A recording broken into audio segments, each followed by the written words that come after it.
নমস্কার, সকলকে জয় গুরু জানাই। পরমপ্রেমময় শ্রী শ্রী ঠাকুর অনুকূল চন্দ্রের সত্যানুসারণ গ্রন্থ থেকে কিছু অংশ পাঠ করছি।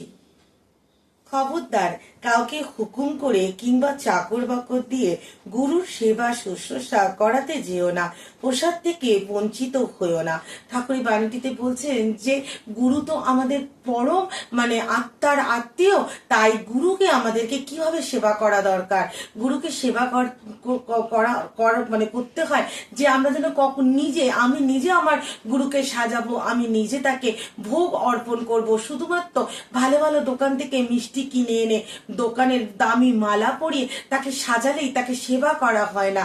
গুরু যা বলেছেন তার যে সঠিক অর্থ, সেই অর্থটাকে আমরা যেন আমাদের জীবনে বাস্তবায়িত করতে পারি এবং তার যে জীবন চলনা, সেই জীবন চলনায় যেন আমরা চলতে পারি।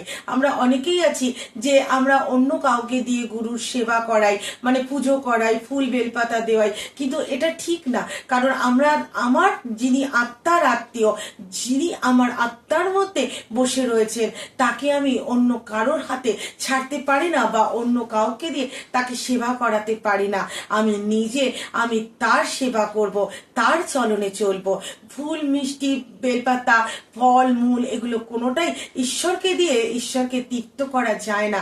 যখন আমি নিজেকে উৎসর্গ করতে পারবো, নিজের সমস্ত কিছু দিয়ে যখন আমি ঈশ্বরকে ভালোবাসতে পারবো, পুজো করতে পারবো, সেই সেবাই তো সার্থক সেবা, সেই সেবাই ঈশ্বর গ্রহণ করেন। তাই আমরা প্রত্যেকে নিজেকে অর্পণ করব এবং নিজের ভেতরে ঈশ্বরকে প্রতিষ্ঠা করব।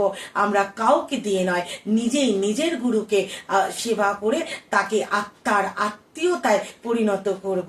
তবেই আমাদের জীবন সুন্দর হবে। নমস্কার, জয় গুরু।